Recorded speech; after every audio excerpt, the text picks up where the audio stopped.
What's up, guys? It's Colgar. We're back with another video. This time I want to talk about some changes that have happened to Black Squad.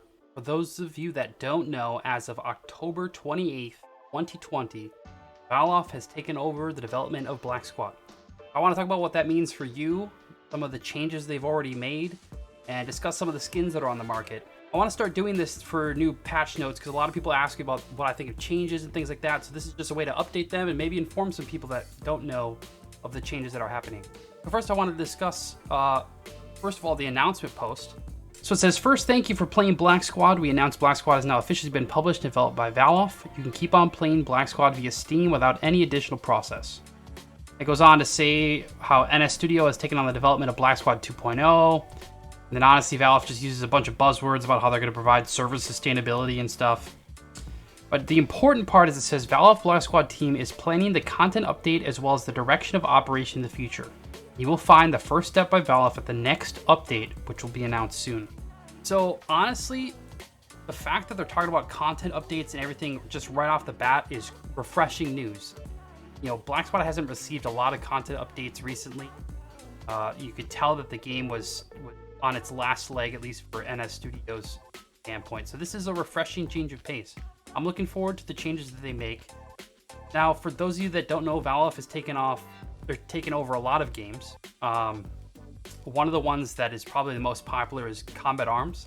And for those of you that know my history, I was a competitive Combat Arms player for quite a while.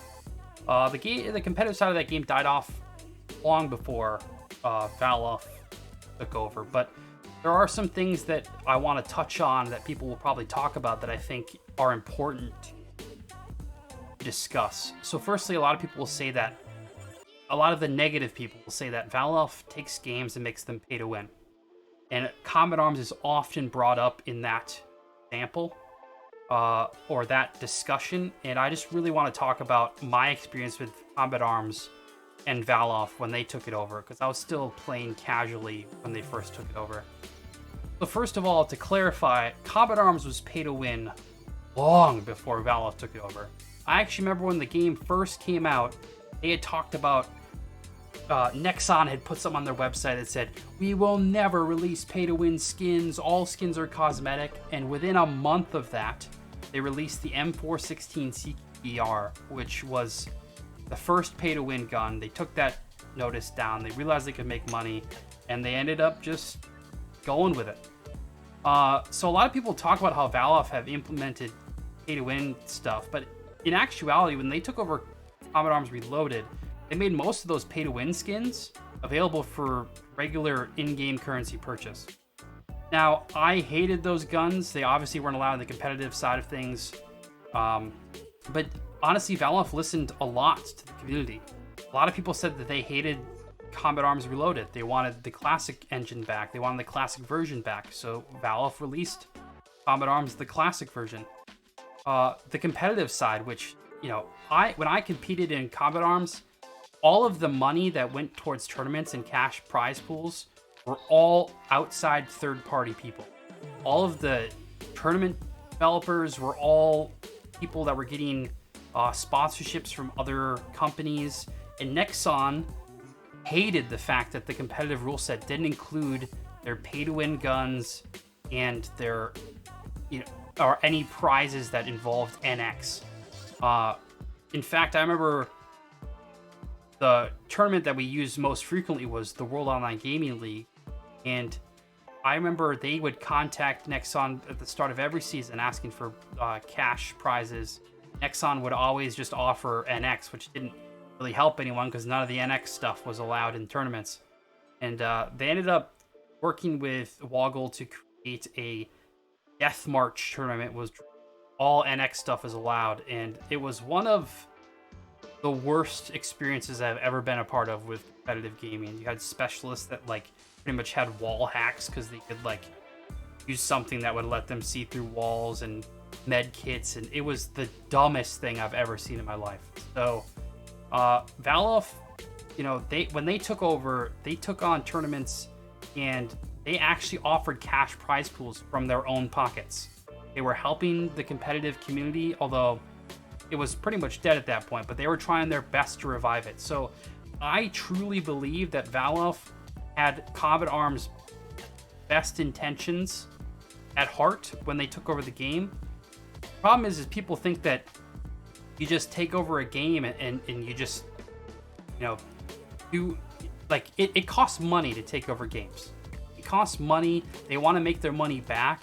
Obviously, they're going to put new skins in. Obviously, they're going to make sure that they're promoting the sales of things in the game, because that's how they make money. They paid money for the game. They want to make their money back at least. So, you know, you can never expect them to take that kind of stuff out, but you can expect them to try to improve the game, because it's in their best interest to make the game survive, so that they can make more money. That's the first thing I wanted to talk about. The next thing I want to talk about, which is probably the biggest news to come out of this update, was the new Black Squad market policy change. So as of October 29th, 2020, you are no longer able to sell skins in the community market. Kind of torn about this. So on one hand, it sucks that you aren't able to just quickly buy the skins that you wanted on the community market. A lot of the skins were at affordable prices. You know, it's easy access. You don't have to sit there and fight with boxes to try to get the skins that you want. On the other hand, by them taking out the community market, it means they're going to focus a little bit more on skins as a way to gain revenue. Now, when companies do that, they're going to release more skins, and they're going to release better skins, because obviously you want people to spend money on desirable skins so that you can have more money to put back into the game. And that's exactly what will happen. With more money, they'll be able to put it back into the competitive side of things, maybe offer some cash tournaments. They'll be able to make more content updates and more frequent updates. Now, they could just pocket the money, and that is obviously something that people are worried about, but at the same time, it could also be really good for the game. Now we're on the updates that they've made. So today, early in the morning, they released a new patch, update 12. First thing that you notice is they created a new game mode, Arms Race. Now, Arms Race has been a part of almost every FPS for a long time, but it's refreshing to have new content on Black Squad. Some people really like this stuff. It might bring in some new players. So it's cool that they've implemented Arms Race. You guys will see a video of me playing it soon, but I mean, like I said, that's very refreshing.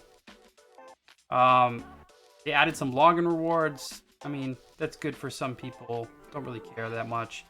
Clan Emblem event, that's great. Those were really popular. I know a lot of people that played during the Clan Emblem events just to get emblems. Even if they weren't playing the game much anymore, they just want to get emblems for their clans. So that will bring, I have a feeling that will bring a lot of people back, a lot of old players. So they finally added the guaranteed boxes for these points, which is awesome. I think that's something that should have been implemented sooner. It was very annoying to spend thousands and thousands of points and never get anything from the boxes or not get what you want. Having the guaranteed boxes are great. I think that's a fantastic update. They added some Leave skins. I mean, all those are guns that I don't really care about, but it's great that they're adding more skins in the game. I actually kind of liked the Autumn skins that NS Studios announced. They were okay. These skins are awesome. If this is the direction that they're heading in, skins for this game, we are going to have some awesome ones going forward. So I love the look of these. Again, these are all trash guns, but I like the way the skins look, and I'm looking forward to see the changes. It brought back the Will-O-The-Wisp boxes, which is fantastic. I think Will-O-The-Wisp is one of the best skins in the game. A lot of people really enjoyed it. But honestly, I'm pretty excited for the changes that are happening in the game. Now, obviously, any one of these things could turn sour and could be a negative effect on the game, but honestly, with the way the game was headed and the trajectory it was on, any change right now is good change. And I'm happy that they're making some big ones, and hopefully they'll all be positive impacts on the game. But I'd love to know what you guys think. Let me know in the comments below. As always, I hope you guys will subscribe and like the video. See you next time.